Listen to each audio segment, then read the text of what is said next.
صدقے کی مختلف شکلیں۔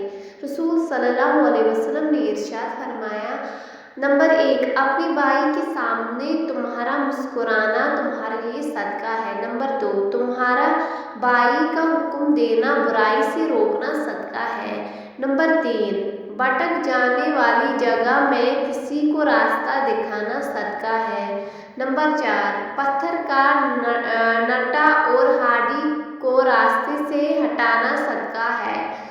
نمبر 5، اپنے ڈول سے بھائی کے ڈول میں پانی ڈالنا تمہارے لیے صدقہ ہے۔ نمبر 6، ثواب کی نیت سے اپنی اہل و عیال پر خرچ کرنا بھی صدقہ ہے۔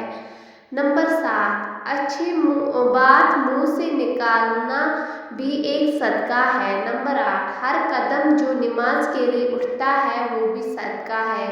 نمبر 9، سب سے افضل صدقہ آپس میں صلح کروانا ہے۔ نمبر 10، ہر ملنے والے شخص کو سلام کرنا بھی صدقہ ہے۔ رسول صلی اللہ علیہ وسلم نے فرمایا، صرف 3 جگہ پر جھوٹ جائز اور حلال ہے۔ ایک یہ کہ آدمی اپنی بیوی سے بات کرے تاکہ اس کو راضی کر لے، دوسرا جنگ میں جھوٹ بولنا، اور تیسرا لوگوں کے درمیان صلح کرانے کے لیے جھوٹ بولنا۔ رسول صلی اللہ علیہ وسلم نے ارشاد فرمایا، جب تم میں سے کوئی دعا میں کچھ مانگے تو کثرت سے مانگے، کیونکہ وہ اپنے عظیم رب سے سوال کر آدم کہتا ہے میرا مال میرا مال۔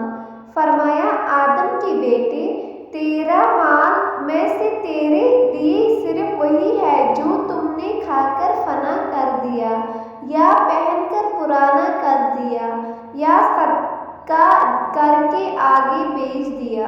اللہ تعالیٰ نے اپنی عزت کی قسم کھا کر فرمایا کہ حضرت جابر سے روایت ہے کہ جب بسم اللہ الرحمن الرحیم نازل ہوئی تو بادل مشرق کی طرف ہٹ گئی، ہوا رک گئی، دریا پر سکون ہو گیا، اور حق تعالیٰ نے اپنی عزت کی قسم کھا کر فرمایا کہ جس چیز پر میرا یہ نام بسم اللہ الرحمن الرحیم لیا جائے گا اس میں ضرور برکت ہوگی۔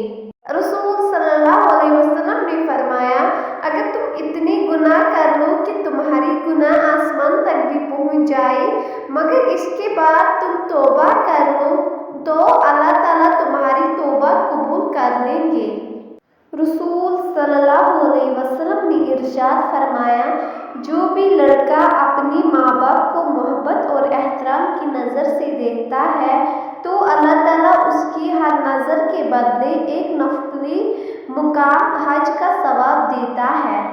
رسول صلی اللہ علیہ وسلم نے ارشاد فرمایا، جو اپنے والدین کو خوش کرتا ہے وہ اللہ کو خوش کرتا ہے، اور جو آدمی اپنے والدین کو ناراض کرتا ہے وہ اللہ کو ناراض کرتا ہے۔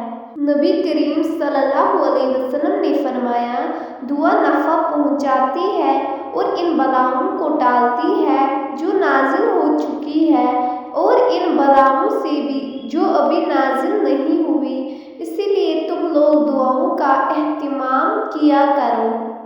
لوگوں کی سازشیں آنکھ کا کچھ نہیں بگاڑ سکتی۔ قرآن کہتا ہے، تمہارا رب بہترین چال چلنے والا ہے۔